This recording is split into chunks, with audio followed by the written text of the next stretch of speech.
everyone, and welcome to episode 7 of the Always Wolves Squadcast.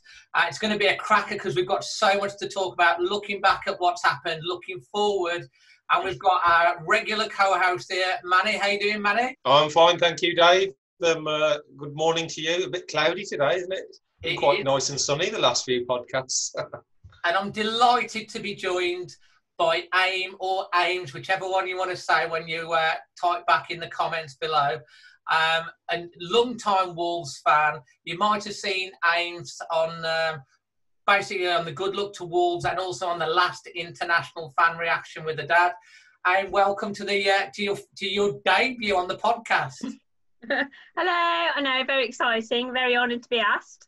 At the end of the last podcast, we did talk about we needed to get a female perspective, and we're really glad that you've accepted the invitation to join us. So fantastic. We have got loads to talk about, as I say. We're going to be looking back at the last 3 fixtures, what a start for Wolves, and looking ahead to what could be. But I think before we do that, Manny, I don't know about you, I think we need to know a little bit more about Amy for the listeners and the viewers. And maybe you want to tell us a bit about how you got to be supporting Wolves and what your favourite ever game is, and can you remember your first ever game, Amy? So I didn't really have much choice about supporting Wolves because of my dad. Yeah. So I was shoved in, I think, a Wolves dress when I was like 2 or 3 years old. There's video footage of me on like a trampoline, very young, in like this gold Wolves dress. And I've got an older sister, so she was always allowed to go to football before I was. And I don't remember the actual game, but I remember going to Molineux for the first time, I think because of my sister more than anything. And it was in '96, so I was 4 years old, and we lost against Port Vale. So I think it was probably a dreadful game. But anyway, I was hooked by, I think, maybe force at first, but then it obviously has become a true love of mine. And the first game that I probably properly remember was in 2003, I think, when we beat Newcastle in the FA Cup. It was quite a shock. Oh, what a game! What a game! Yeah, I really remember that game. I think the atmosphere, because it was unexpected, and just like the euphoria of Molineux really got me on that game. It was freezing that night as well, was it? It was. I think, was it a Sunday night? I think it was a Sunday night in January. It's the third round of the FA Cup, wasn't it? It was absolutely freezing. And then I think my favourite game was got to be when we stayed up against Blackburn in 2011, and it was just like the last day in the old North Bank, and just the emotions of like half time. I was crying at half time because I thought we'd get relegated and I couldn't see a way out, and then in full time I was crying because we stayed up, and God, it was just unbelievable. A roller coaster of a game if there ever were one. But we've been spoilt since, haven't we? Like the last 2 seasons, I think the hurt from the early days has certainly made the latter days a lot better. Oh, it's been amazing. That Blackburn game, it was the weirdest game, like you say. I mean, I'd say when I sat, I was right in line with that Stephen Hunt, and it sort of like initially was going over and wide, and then it curled in, and then there was that split second where you're like, and then it was just ballistic. And the last 2 minutes, where the teams were tippy-tapping around because Wolves scored, Blackburn were down. If Blackburn scored, Wolves were down. It was the weirdest ending, wasn't it, man? You're just hearing everyone around you with like the people that got the radios on, and you didn't know what to believe. And then, but when the goal went in, it was like everyone paused. I think what happened was we were when you're 3-0 down in a match, you're ready to throw your season ticket on the pitch, aren't you? You're absolutely disgusted, and it's like that's how you felt. So you went from that. And then straight up. Oh, it's certainly one of them games that do stick in your mind as a Wolves fan. The relief at the end. I've never celebrated. I said this on WhatsApp yesterday, Amy. I've never celebrated a game so much that we've lost. Yeah, that's right. Brilliant ones. That's a great one to start with, Amy. Thank you very much for that. So obviously we've waited 100 days. For a long time, we didn't know if the Premier League was going to get up and running. It's got up and running, and boy, how Wolves have got up and running. I mean, I think it was Kevin that predicted 9 points. I went for 7 because I thought I was a bit worried about the West Ham game being slow, and how we dominated that game and how we started was unbelievable. I mean, how are you thinking about? Have we done better than you expected? I think so. I'm genuinely very happy and kind of surprised by how we've come back because, like you said, I think we've all seen the first halves of pretty much every game have been quite slow as being getting in with it, and I think the adjustment to no fans has obviously been quite hard for all of the players to deal with. But Wolves just seem just so composed and just so. I know Nuno always goes on about the organisation, but generally, like the best organisation that I've seen them, and just so calm on the ball all the time. But I think, and I know it's been said a lot on the telly that because Wolves' season has been so long, like we're nearly a year into the one season, that I do think that the break and the time out has probably really benefited them. I predicted 7 points out of 9, at which I'd have been more than happy with, a good start.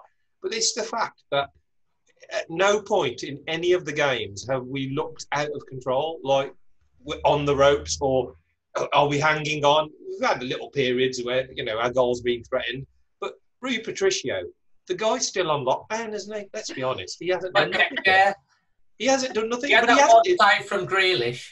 Yeah, but the thing is, he didn't do much just before we went into lockdown either. I think he's we need to investigate Rui and see what he provides the team. I think the difference between Willy Bolly, personally, I think. Yeah, Willy Bolly, that's what it's like having a new player again, wasn't it, when he came back? Oh, huge! It's but 7 clean sheets in 8. 7 in 8.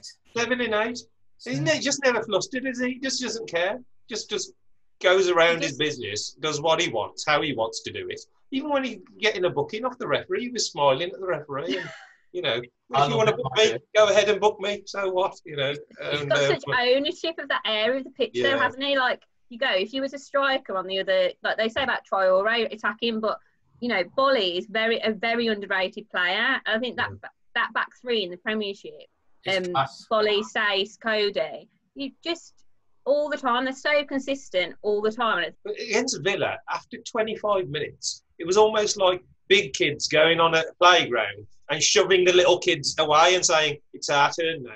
And they'd ping the ball out, passed it around, and it was like, shall we be bothered to score? Okay, we'll produce a nice little move, we'll score a goal, and that'll be enough. Because, and it was, honestly, it was so, I didn't feel, for the first time ever, I watched a derby match, and I wasn't like, oh no, we're going to hang on. I'll tell you what, who's really won me over, because I was really, for a long while, I was really worried about Saïs playing against the top teams in defence. Yeah. And he just looks so solid there. The three of them at the back. I do think that Bolly coming back has been the difference. I mean, I think we clapped 1 clean sheet in 22 without Bolly. With Bolly, 7 in 8. He just gives that aura. He's got an aura about him, hasn't he? He has got an aura. And he just, I think it was in the Villa game as well. It was like he's a big lad, and he just turned and glided past the Villa attacker as if he wasn't even there as well. He's so good on the ball. He very rarely makes a mistake as well. I was just mentioning that, when he does make the rare mistake, he just doesn't care. He just carries on the same way. Other players would probably suffer during the match or the next match because they've made the mistake and the spotlight's on them. And they'd think, oh, no, I can't make another mistake. But it doesn't bother him. It's like, yeah, I made a mistake, whatever, let's And I think that goes to show with the team as a whole, because I think they are such a team that they're there for one another. And, like, if someone does make a mistake or slight slip up, right, that's it, lads, crack on. It doesn't matter. But I think previous Wolves teams and other teams like Villa, when they were all over the place in parts on Saturday, I really did think, and it just really showed that at the end as well, like the way that they reacted when they went off the pitch, they weren't united. And you think, that's the difference, I think, that you see in Wolves these days. That Grealish's face when Dundonk scored. But the thing is, the cameraman's a definite Wolves fan, isn't he? I mean, he's just gone there. He's waited for that moment all his life, that cameraman. Brilliant. It was absolutely brilliant. And the thing is, Amy's quite correct.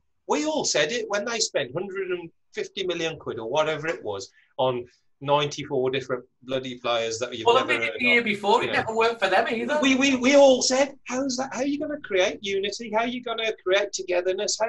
It's going to take a lot of hard work before you even go on to tactics and how we're going to play the game. And look what the end result is, disunited. They got Dean Smith in and it was like dream manager, home book, and now they'd realise that he's completely probably out. Is he? I think he's out. I think. But what he said about the match the other day, I read it, and he said that they matched more than matched Wolves. I thought, were you watching a different game to half?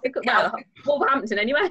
I think the Villa game went it was almost like a mirror image of the Bournemouth game. I thought Villa came out determined to stop smother Wolves, the same as Bournemouth, to try and get at least a point. And if they can get a set play and get a goal off it, great. And they did a good job, I think, for the first 20, 25 minutes. And then the second half of the first half, Wolves kind of went into second gear. And then when we come out after the break, it's like, okay, it's the second half now, boys.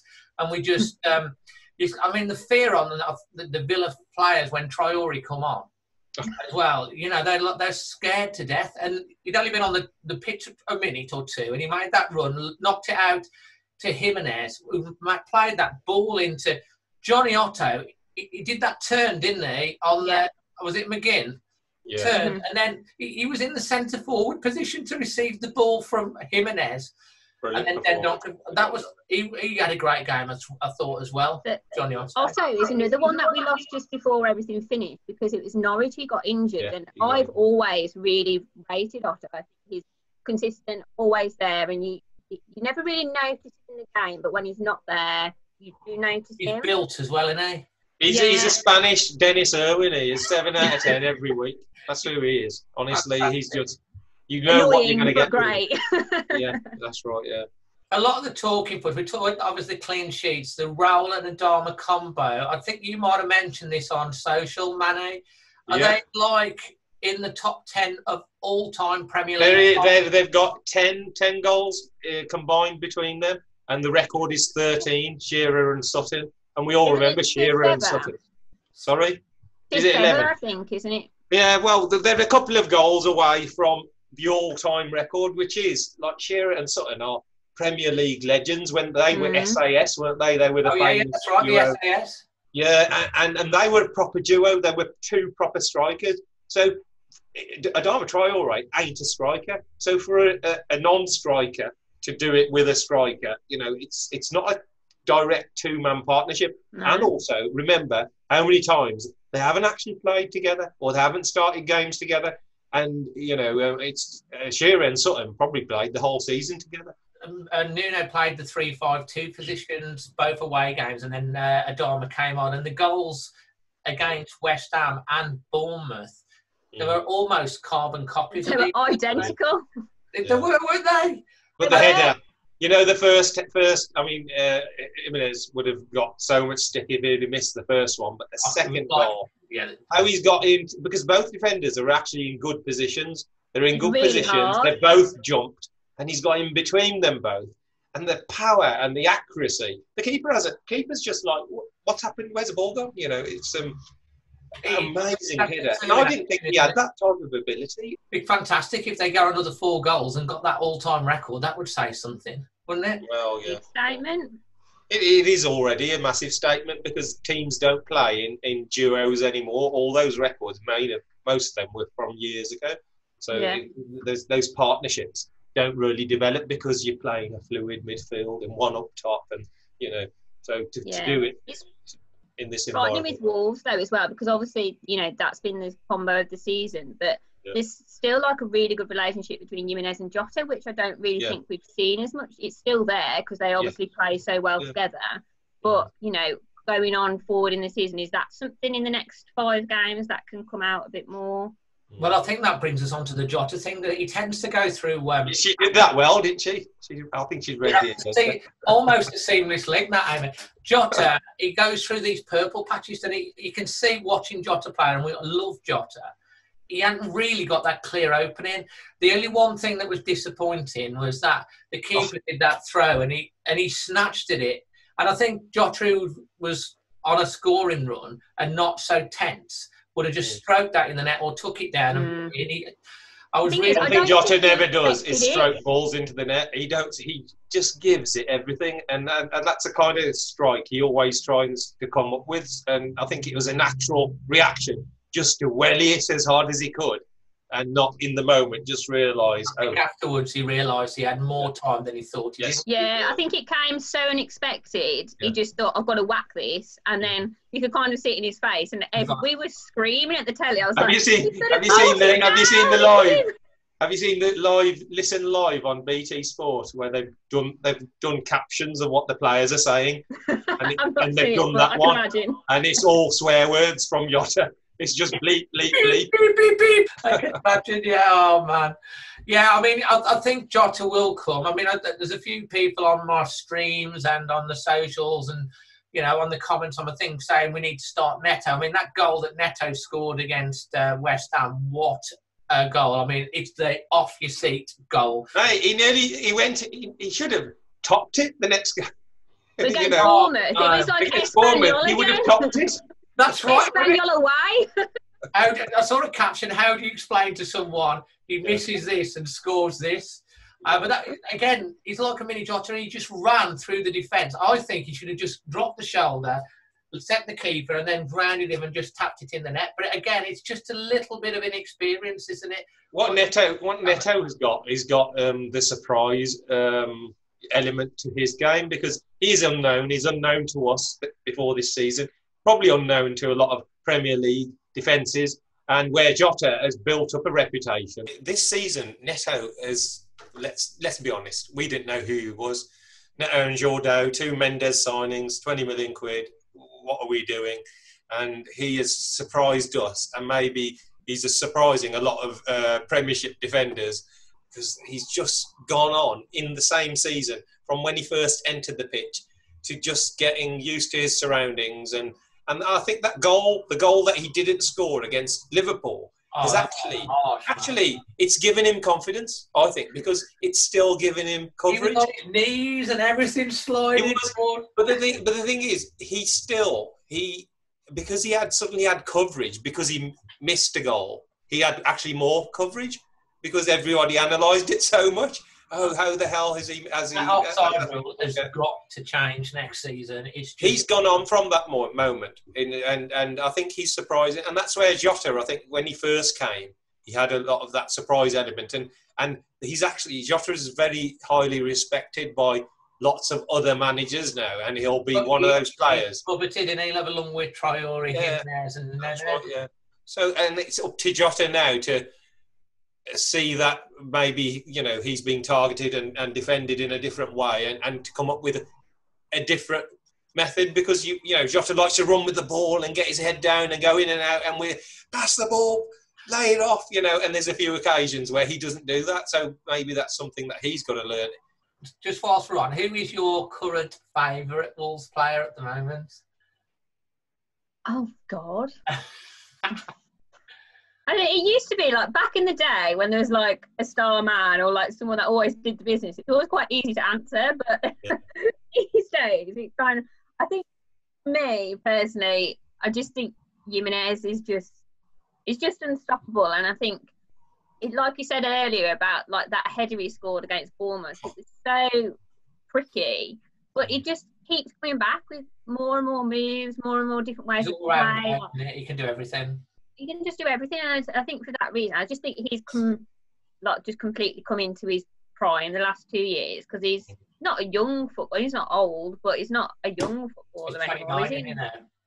So I do think, but then just the transformation of Traore this season, like I mean, I apologise to myself for the amount of times that when you saw him coming on last year, you thought, why is the donkey coming on again? Like, you literally had kind of... Wow, she's fierce. I never called him donkey. I did, every time. I remember Burnley away last year, and every ball he crossed in was awful. He used to fall down, and instead of getting back up again, he would just, like, moan and, like, throw his toys out the pram. But, like, and then this season, me and my dad actually apologised to one another and apologised to him for being so, like, how is he playing like that? Yeah. You know, while we're at the talking about these wingers and these wide players, where does somebody ask? Just a question. I know it's at the end, but we're talking about it. Where does Podence fit in at Wolves? I mean, that is a good question because he's not like we've not seen much of him though, have we? No, how many minutes of football have we seen him? Was it Espanyol we saw him? Yeah, he played him. He didn't he played play. a bit He in played Greece it. as well. He came on last half hour, didn't he? Was it away? Yeah. Yeah, why? But right now, you've got Jota, Traore, Jimenez, 3-5-2, 3-5-4. If he plays the 3-4-3 system, 3-4-3. you can see that both Neto and Podence are both backups for Traore and Jota. That's the right. 3-5-2 system, it's if he plays that, it's like he's always going to put Neto on before Podence, isn't he? Yeah. He is. But I think the way he lines up with one or the other, it's very rare that he'd ever start with Podence. It would have to be an injury or something, or a real loss of form. I'll tell you what, he's itching to go, isn't he, Podence? When he gets the chance, he's going to want to go right. He's so small, he's tiny, and he's got such a 5'5", I think. Yeah, he's smaller than Matinho, and he's 5'7" at football 11. And 5'5", and I don't know what rhymes with that, but still, maybe I should get a song out of that. He will get his chance, and I think he will. Exciting though, for as fans, to think, it's not a problem. It's a good problem to have, but to see how he could potentially get in the team and see how he changes things about, maybe mixes formations up, or if there are those options, see what happens. So I think it's really 5 games in something like 16 days or something like that, I think you'll see Podence, because they're going to need to rest and rotate a little bit with the fixtures that are coming up. So I think probably we will get to see him a little bit over the next few games. And if we pick up injuries as well, is a good one that we can just hope we don't get an injury to Jimenez, because I don't. Even Jeff Shee can't replace Jimenez. And he replaces everyone else. But there you go. All these rumours, they do start to worry me about United and stuff. No, we've covered it before, Amy, on the podcast, talking about players leaving or potentially. And let's be honest, we have to be realistic as well. These players came to us because they left somewhere, didn't they? And opportunity is what these players thrive on. And if they're playing and they're successful and they're winning and we're successful, then they will stay for longer. If we were bottom of the league last year, we wouldn't have had half the players this year, would we? If we get Champions League, either by qualification, which I think we will, or by winning the Europa League, will any one of those players want to leave? I don't think so. We're again stepping up another level. And Wolves ain't going to let Jimenez go unless it's something ridiculous, because we haven't even got a backup striker for Jimenez, let alone you can't replace him. Can you? Well, you know what, Dave, we say you can't replace him, but he was someone we didn't know about, and we've been surprised by how brilliant he is. And there's somewhere you have a lot of faith in the backroom staff and in Nuno, in the players that he brings in and the way he coaches and develops them, that Jimenez is great, but we could have somebody greater. Why not? We have brought in a few other strikers recently. What was it? Petroni and we have. And then there was the other guy, and none of them have really made the grade, have they? Yeah, but you look at Campana. He's a really young kid. It's like Dendoncker, like Traore. It takes time. Yeah. These guys ain't going to just jump on a pitch and score a hat-trick. With some of them, next year these guys might just, totally flabbergasted. The team that we'll have if we make Champions League next year. Can you imagine the team because they look at and strengthen again? But one thing I just want to touch on, we have had one home game. The fan mosaic, what Wolves have done. When I saw that video that Wolves put out on social, I was almost born to tears. I was so emotional with what they did. I got for the fan mosaic. I think most of us did. What did you think about it? What they've done? I think, looking at all the stadiums, and obviously all clubs have all done different things. And I'm not biased because I'm a Wolves fan, but I genuinely think that what they've done with the Molineux compared to the other stadiums, comparing it to Chelsea, because we watched the Wolves game on Wednesday and the Chelsea City game on Thursday, it just looked incredible. It really, the mosaic with all the players and the strength is in the wall, is in the pack, and everything about it, I just thought it looked real. And I don't know whether it's because it's maybe a bit smaller, so they can do more with it. I think what they do, Wolves, is they, for years and years, they didn't have a liaison officer.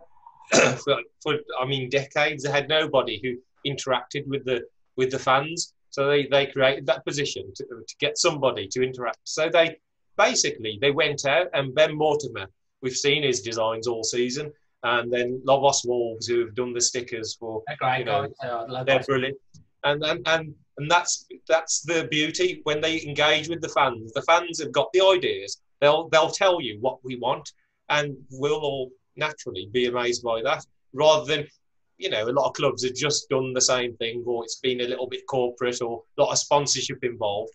You actually look around the Wolves and you couldn't see any real sponsors' names or anything. That was the good thing about it, Manny. And I thought Ben did an absolutely fantastic job in putting together the all the little pictures to create that. How he did it. Yeah. God, honestly, God knows. There's an app for everything.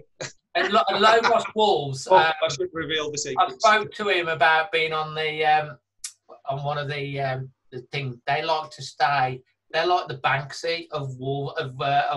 They are. He doesn't want a face. He just wants things to appear. It's kind of cool. It was just great that Wolves took some of the fan art and incorporated it into design. And I'm with you on this all the way, Ames, is that I'm biased. And I try and say I'm not being biased, but my goodness me, I thought Wolves have done the best job with it. And for the reasons that, like we said, is how they've involved the fan art and the fans to make it happen. It was spectacular. Let's be honest, we've led on everything. We started doing fireworks and light shows, and you go around every ground and they're all doing the same thing now, because they've seen it happen at the Wolves, and I think Wolves always strive to do something a little bit different as well. So with this fan mosaic, they probably saw what other people were doing and the cardboard cutouts and this and that, and they just came with this. That's what I love about Wolves. They like to be a little different. Yeah. And then innovators, loads of fans that, like, when we started doing the fireworks and stuff, and it was like, oh boy, and they're all copying it now, aren't they? Trying to create the same experience. It's like, well, we did it first. It's little old Wolves. It's just like, I always think that the match that like encapsulates all that for me, like the change in how like that built, because I have built the atmosphere and the FA Cup match against Man United. That honestly, I've never felt anything like that going to a football match or anything in my years of going to the Wolves matches. It was just got every. That was before it kicked off. Yeah, literally. Every little thing just so right, and you just think it's just the attention to detail. And I don't know if you watched it, but the second series of the Sunderland documentary on Netflix, they've that was one of their big things, is how to get the fans on board. It's like mimicking that atmosphere in stadium. So and you just think, I was watching it, I was like, well, Wolves did that ages ago. Yeah, I think that's what Fosun are all about. They do something, they do it the best that they can possibly do it.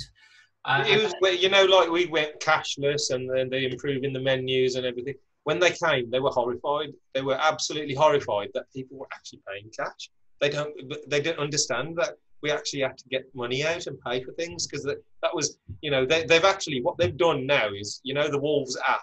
They've I don't know whether this is going to happen, but what they were going to happen was going to create a ring fence around Molineux. So if you're on the Wolves app, as soon as you entered within this boundary, walking to Molineux, your app would ping and ask you to order your food. And they wanted this a geo-fence thing on the app. Yeah, that's right. That's what they're trying to develop, to move not ahead of the times, actually to normal times for the Chinese community. That was normal. More so than ever now with the pandemic, they want people to be paying on and ordering with pubs. Yeah, well, I think the pandemic's just it's going to change a lot of things, but whenever we do go back to the Molineux and watching it at home is really weird, and especially, I don't know whether you felt the same, but like that was the first home game that you've not really been to for so long, and it did make you a little bit sad in a way, because you just, all you wanted to do was be there. And I said to my dad, I was like, I would never, and I don't know whether you have ever watched a game at the Molineux that is an actual game and there's no fans there, and he was just like, no.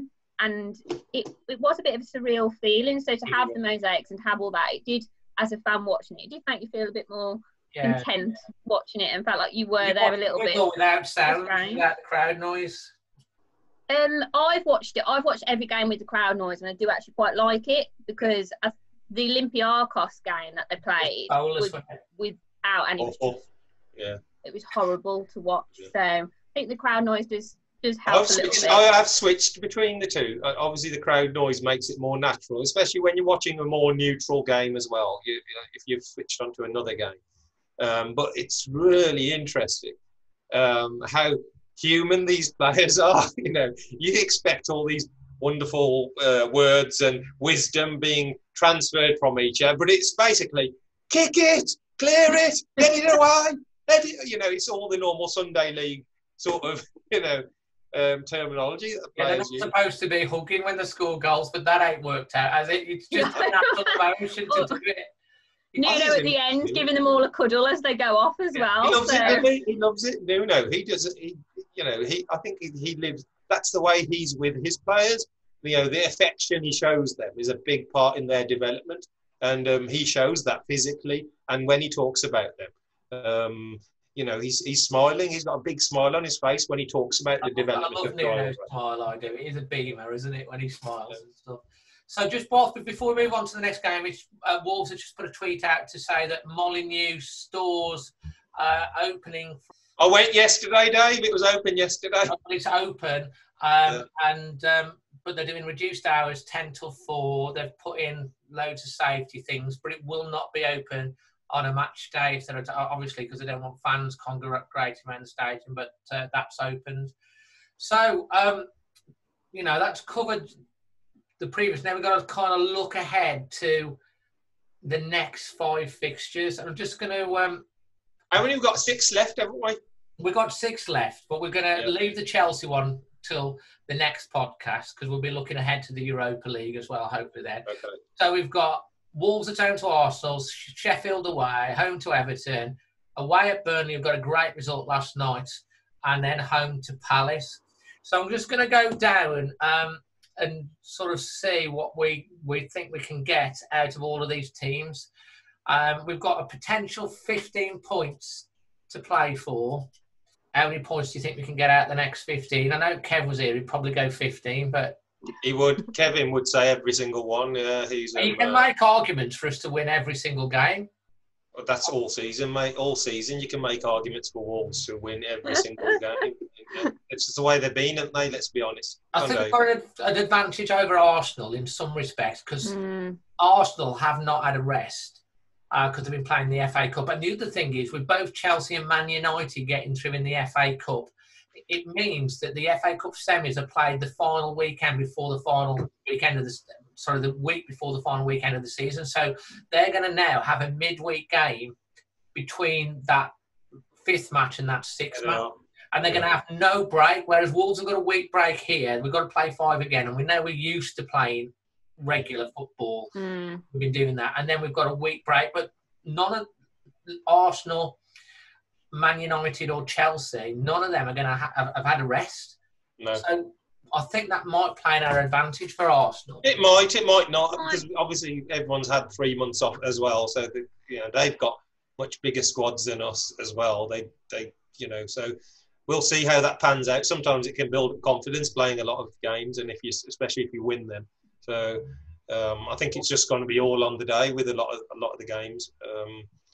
Looking at the five myself, Arsenal, I feel more confident about that game than any of the others, believe it or not. I really just feel we're on the day, throughout the season, we're so much better than Arsenal. That's just ridiculous. Arsenal away, we got robbed of 2 points. It should have been 5-0 before half time. Oh, God, it should have been, shouldn't it? I remember that one. Yeah, Arsenal at home. I mean, you could argue that home and away doesn't really hold much of an advantage at the moment because I think on Match of the Day, I can't remember what the stat was, but there is an unbelievable away matches considered to normal one. Yes, all around Europe, believe it or not. Yeah, but I think Arsenal at home, I think, will be a Wolves win. I'll go for Wolves win for that one as well. Yeah, I've gone for a win. 3 points. Sheffield away. Sheffield haven't had that good a comeback, really. I think they've only got 1 point. Yeah, I think they've really suffered from the break because they had quite a bit of momentum, and also the way Sheffield play at home, their crowd is so important, and I think it's affected them. I mean, they've dropped right down, haven't they? I mean, people have been saying they're going to fall away all year. It's not happened. I don't think the break has really hurt them more than The most. fact that they've lost a couple of games though and suffered sometimes makes it harder as well. Because I think their manager is that type of manager. He'll really, really get them wound up as best as he can, and I think it ain't going to be an easy match. I knew that was going to happen at some point. It's a beautiful cat. Get the cat on for a second so we get everyone can see. What's the cat's name? Blossom. Blossom. If you're listening on the podcast, look at those eyes, Dave. Beautiful face. She's got gold and black eyes. She's a little wolf. She's a beautiful cat. So what we're saying for Sheffield then? I think we'll win. 3 points. Yeah. Aims. I don't know. I think maybe a draw. I don't know. I just feel we're going to beat Sheffield, so I'm going to go with 3. But that will make it 5 wins on the bounce after lockdown, because we've said When Arsenal. did that ever happen? Five games straight in the Premier League. Has that ever happened? If we didn't concede as well. Wolves are down to Everton. That's where I think we might. Everton have started well. They've actually come back well. They haven't conceded any goals either yet. They only played right? 2. Yeah, I think one was a 0-0. They haven't conceded. Ancelotti is a brilliant manager. They got the right manager, didn't they? I mean, he's like a born winner. I think they'll be quite strong next year, Everton. I really think that will be. I think it'll be a good game, really good game.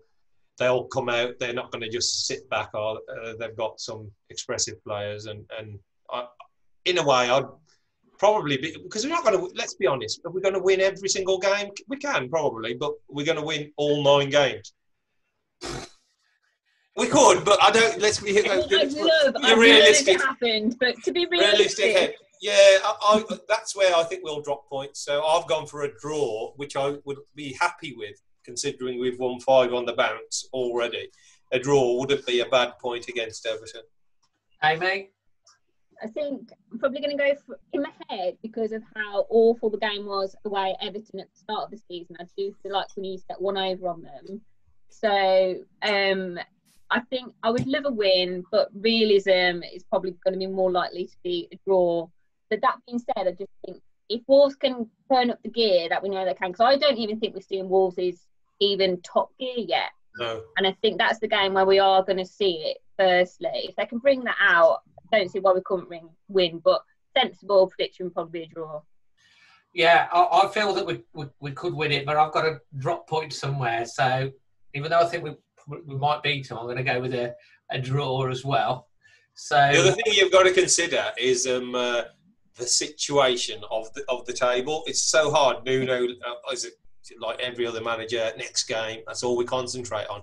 But if Chelsea have dropped points by then, you could already find yourself in 4th place maybe. And if you find yourself in that situation, the gameplay becomes different, your mentality becomes different, because now you're there to be shot at. So that will probably add a lot to these games as well. The pressure.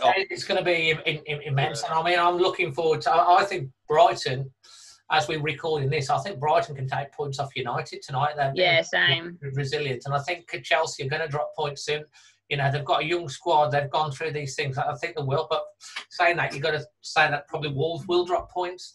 Yeah. So we've all gone for a draw against Everton, just to be on the conservative. Burnley away. Burnley have got something to play for now as well. I've gone for another draw, I'm afraid. I think it'll be 0-0 as well, very tight. Typical Burnley, a really hard team to play against. They're the type of teams we find it's hard to play. They have their wide, direct. I know they've got a few injuries up front, but their shape and their formation, he doesn't normally change it. A bit like Nuno sticks to his gameplay. And again, that will be where I think we lose points again. So I'm going for another draw there. Ames?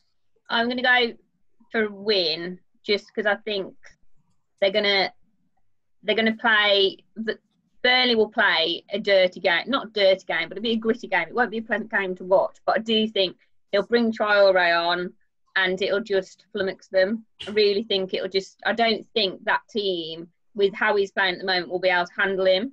But I don't think he'll start him. And then we've got... I'm going to go with a draw as well. Although, I can argue that we could win. But Crystal Palace at home. Now, I'm thinking Palace were on a really good run until Liverpool. They were having this aspiration of going to Europe, and they've lost again last night to Burnley. And I think it's kind of like Europe's gone for them now, really. I mean, they've had that run and they've lost. So I'm going to go with a win for that one. I don't think there'll be much for Crystal Palace to play for, and I think that'll give Wolves the edge. So I'm going to go for a win. So I'm going 11 points out of 15. Go on, Manny. Go on, Amy. You go next. I think they're going to lose because I think they're going to lose one game. I think they're only going to lose one, but when I looked at the fixtures for them coming back, I've always thought they're going to lose against Crystal Palace.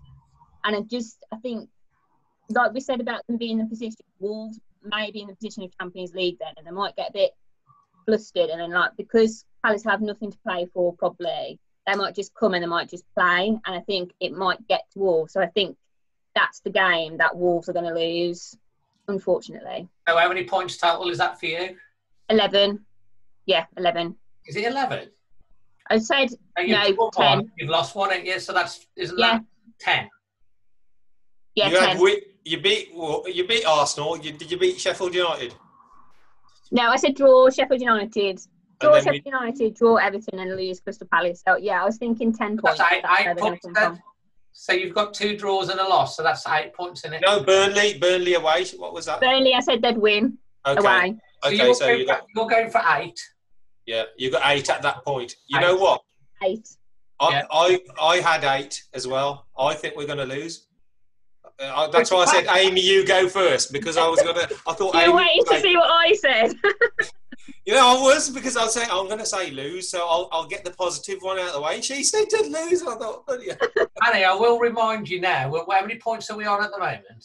No, because what I'm thinking is this will set up the last game of the season, I think. And I think the last game of the season, I know we don't want to talk about it too much, is going to be the decider for the Champions League. I still think we'll be in it. I think we'll lose.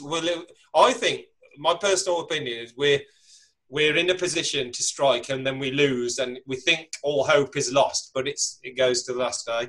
And it is consistent because you said 63 points on the last one, and if we do get 8 points from this and beat Chelsea, that's 63 points. I looked at them and I looked at 11 points from the 6 matches. Obviously, we're only looking at the first 5, and we definitely, I can't see us going to the last game and not needing anything other than a win, and it will set up. I'll tell you what, the last day is really interesting, although we're going to come back to that on the next podcast. Villa have got to play West Ham. West Ham. I've seen that. Leicester have got to play Man United on the last day. Yes. And Wolves, I didn't realise that.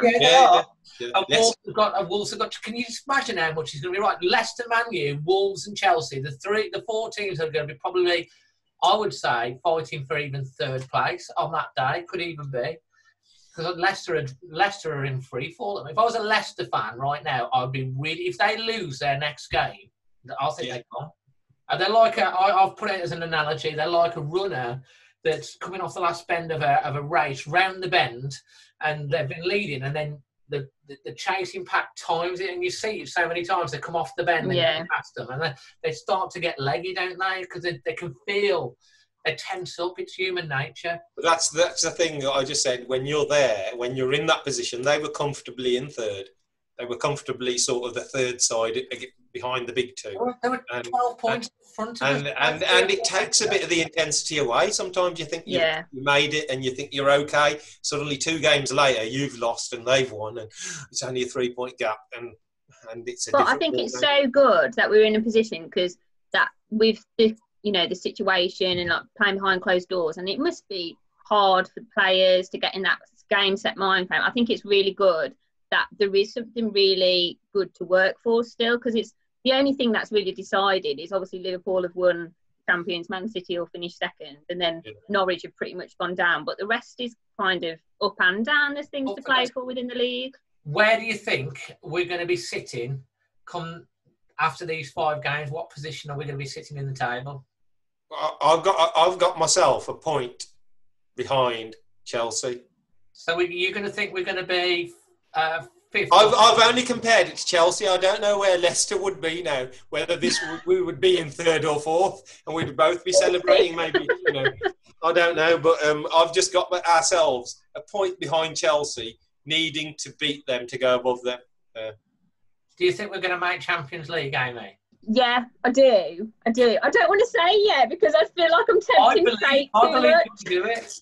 I really believe that this team, its mentality of taking one game, they're so... the surprising thing, Dave, I was thinking this, and I thought, Chelsea at home, let's be honest, Chelsea are actually a very good side. Pulisic, Barkley, they've got some really, really good players. Lost in London. Yeah, we haven't lost in London. So I've actually got this wicked feeling that we're going to lose against Chelsea.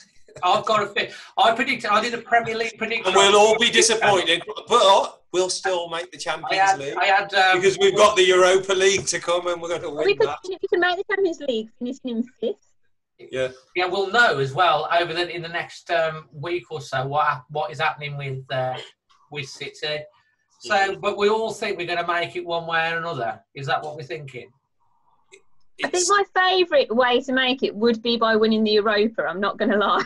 Yeah, that would be amazing. And there is a potential, isn't there, that if we did make the final, that there may be an opportunity for them to let some fans go to watch the final, like they're thinking of doing for the FA Cup.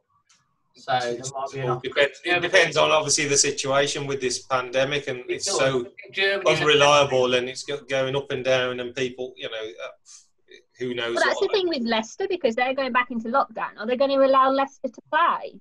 They have actually mentioned that. They were saying, what will how will they? I think they've been in lockdown anyway, haven't they, before, and they've been playing because obviously the shop is just open. So I think as long as that's in isolation and they're keeping isolation, I can't see why they wouldn't open. They wouldn't be able to play. But yeah, positive. Okay, so I don't know if you've had any questions on Twitter, Manny, but I've had quite a few on Instagram. Go for it, Dave. The first one I'm going to read out is from Jack Harris, and we're going to go with Amy first on this one. That's like South Bank. I was going to say Jack Harris. Jake Harris. Have you got Stan Cullis next? Well, actually, I'm going to go with you first, Amy. Favourite Wolves chant? Oh God. Well, of current times. Whatever. Anytime you just says favourite Wolves chant.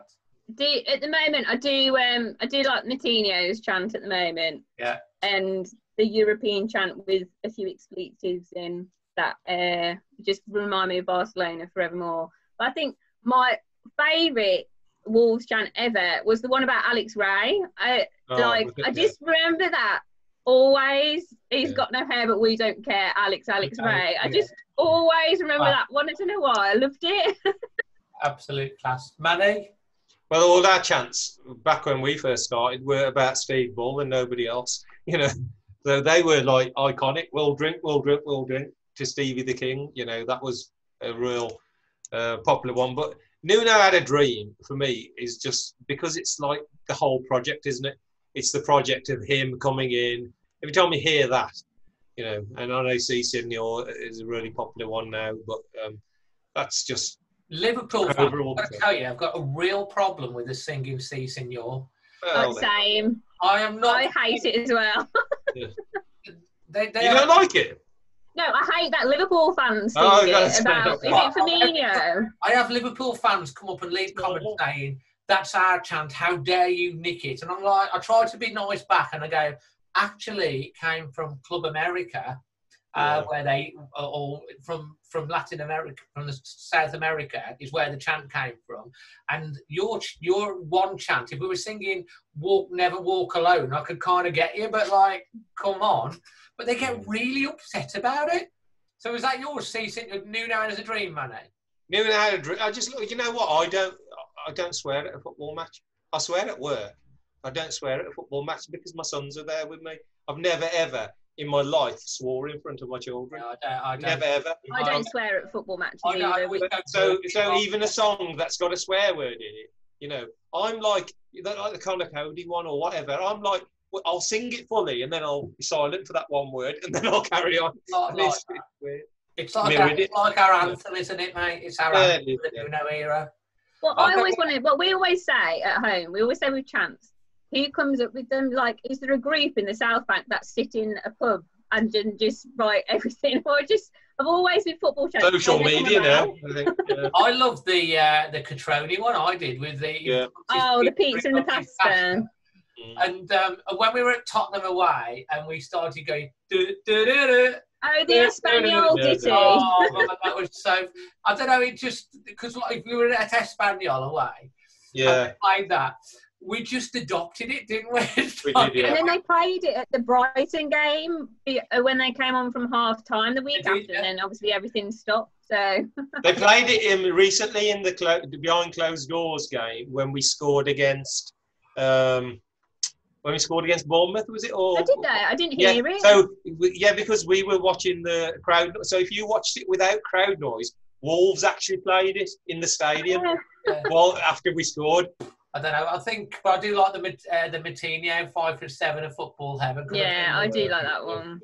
So hopefully that's answered your question, Jake. Here's a good one. I'm going to throw this one at you first, Manny. Yeah. It's a yes/no question. It's from Alistair Roberts, 23. And his question is... Oh, he's got Harley Robertson then. All the players are in it. Is Bolly better than Van Dijk? Is Bolly better than Van Dijk? No. Amy? I'd love to say yes, but no. Maybe in time he might be. Yet to be proven, but Van Dijk is some class defender. Having seen him, he's the best defender I've ever seen. Having seen him play and how he pushed seen live. Johnny off the ball, and Johnny's built like this. He's very, very clever. I've got a question here from a friend of the show, which we'll know, Spencer Palmer, ball boy at Wolves. He sometimes appears on the fan reaction. He wants to know if Always Wolves would think about organising a charity football match at Molineux. Yeah, go for it. Would we be able to do that? That would be pretty cool. We could raise some money for dementia and... we could have like a team of guests, you know. Yeah. People who've been on the podcast. You know what? Amy's playing up front with a 5K time. It'll have to be a mixed team. I was like, I can run quite quickly, but put ball in front of me. Don't worry about that. All we've got to do is lump it up the field. You just chase it. Maybe I'll ask Russell or something whether or not in the close, when it's possible, if we could organise a charity match. We can have an Always Wolves team. It's got to be a mixed team, and then against whoever else we can. Yeah, we'll look into it, Spencer, and see what we can because it'd be good to do and raise some money, and it'd be a good experience as well. So, are you in, Amy? Yeah. I mean, I'm not very good at playing football. I always say I'm very good at watching it, but I'm not very good at playing it. But that's like every other fan. Don't worry about that. If we were good at playing it, we'd be on the pitch. Fantastic. So we'll that's a work in progress. We'll look at. This one's an interesting one. I'm going to throw this one at you first, Amy. It's a bit of a left field one. Benji Adami, I think he might not be from England. He wants to know wants to see what's the best places to see in Wolverhampton. Apart from the Molineux. Apart from Molineux, yeah. West Park's quite nice if you don't want to go to a pub. Actually, it's been quite nice during the lockdown. It's been quite serene and picturesque, believe it or not. I mean, Molineux is obviously the highlight. I think everyone would agree. I don't really know. Manny? I'll go. You know what? I'll go for. Have you been to Whittick Manor? Yeah. Whittick Manor is nice. really nice because it's got a history, a long history. Because the Manders, obviously the Manders family owned it, and they were born there, and they were our sponsors, weren't they? Manders, and actually they're two of the Manders sons were born to Indians from India, princesses they were, and so it's got like a history, a link between India and Wolverhampton from centuries ago.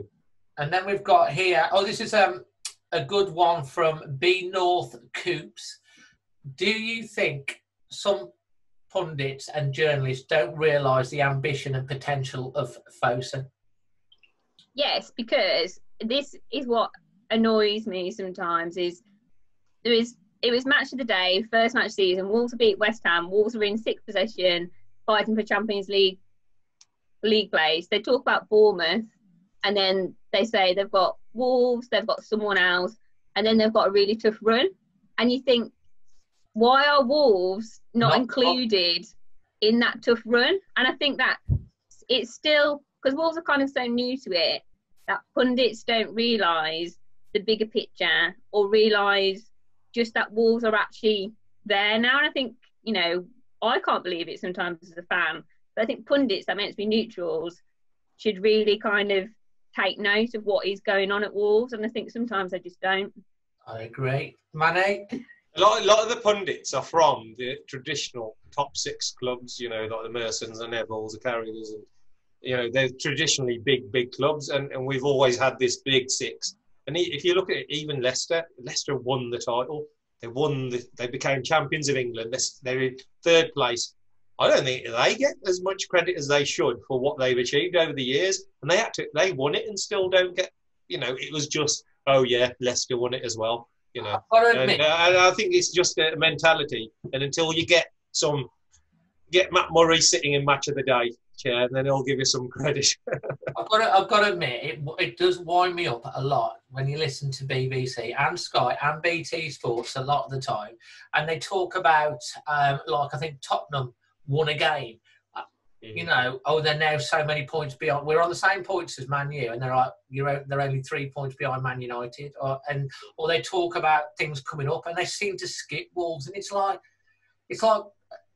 do you not realise we're? I'll tell you what was refreshing, Dave. Refreshing was Glenn Hoddle, because obviously he had the link to us, and he tried to play this type of system. It's just he didn't have the players to play it. He didn't have, he didn't have the team to play, and he always believed in 3-5-2 and 5 at the back and defence to attack. And he was like, it was like his dream watching Wolves. He called Wolves the best side he's seen for decades. He said, playing this system.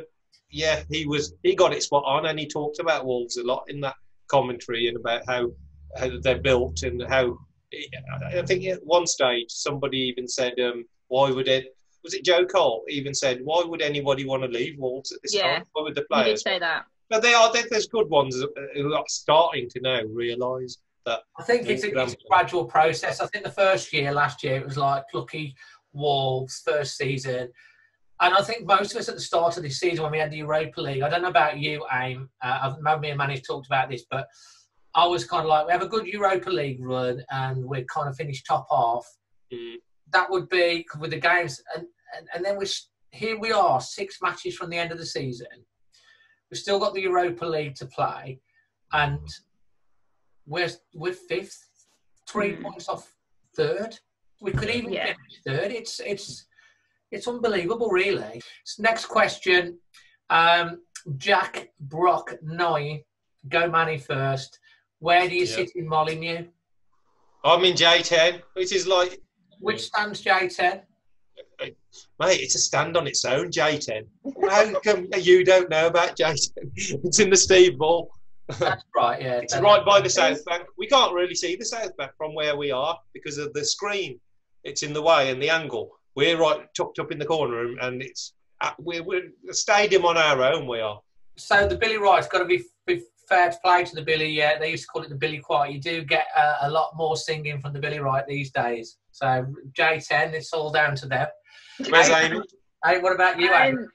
I'm North Bank upper, so I was in the family enclosure for when I was younger, and then we made the switch to the stand colours. But I love watching football from behind the goal. I hate watching it from the side. Don't ask me why. I just love watching it from behind the goal. And so for me, it was I sit down because I'm only 5'2". Sometimes everyone stands up when you're at an away day. Everyone stands up. I'm like, oh, for God's sake, I can't see anything. So I always sit down. But yeah, I just love the North Bank. Always have done, and don't like to sit anywhere else. Well, Amy, do you stay till the end? I've never left a match a second early. Neither have I. I'm a North Banker as well, Ames. You're holding up the reputation of North Bank. Quite low down to the right of the goal is where I sit down. So I do like watching it from behind the goal as well. Always, never will leave a match until the final whistle has gone, ever. Because Sheffield United at home in the champion, probably around just before Amy started going, and we were 2-0 down. My dad always says this. This is the reason my dad always says he never. This is the reason I never leave. Exactly the same. We're 2-0 down. It's an absolute rubbish match. We're playing awful, and you're looking around, and you're the only one left. I swear there was about 3,000 left. It was like 20,000 in the stadium. There's nobody. You had the stand to yourself, and then we had a penalty. Had penalty in injury time when we scored the penalty. And then last second of injury time, we scored a header under the post, and we're going mental, going absolutely ballistic. But there's no one to hug. There's no one to jump on because everyone's left, and then we drew the match 2-2. And I remember walking all the way home. I walked all the way home, something like 5 miles, absolutely bounding and jumping. And there was other Wolves fans I met along the way who were really unhappy and disappointed. You never got this feeling because you left. You left early. Yeah. So I never leave early. That's the exact game my dad always says. But you'll never believe this. Obviously, in the North Bank, Man City, the game this year, people were walking past me that game. Yeah, and I was like, what are you doing? I was like, literally could not believe people were leaving that game early. People want to leave to get away from the ground and the traffic, but never left. I remember people left at half time. Remember that Leicester match when we were 3-0 down at half time? People left at half time, and I was joking at half time, going, "We're going to win 4-3." And I think it was after 20 minutes we were level, and then he popped up, didn't he, with that goal? But I mean, the answer to that question is, where we are now. We've got it covered. There's one other one. This is from a Palace fan. Quick answer, Jordan, Crystal Palace fan, big fan of the podcast and on the channel. Would you take Wayne Hennessy back from us, yes or no? No. Oh, no. No. We've moved on. We're shopping at Harrods now. We're not shopping. We are. And the last one, I'm sorry if I haven't picked your question. I know there's quite a few. Some are duplicated. Chloe Wally's message to say, looking ahead, how do you think we will do next season?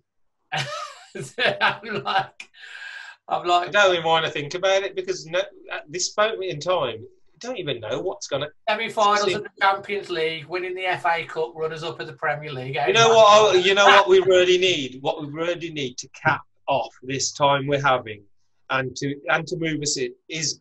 We missed that last year. The hardest time was the semi-final, not getting to that final. And we had a chance. We know we had a chance. I don't care how good City were.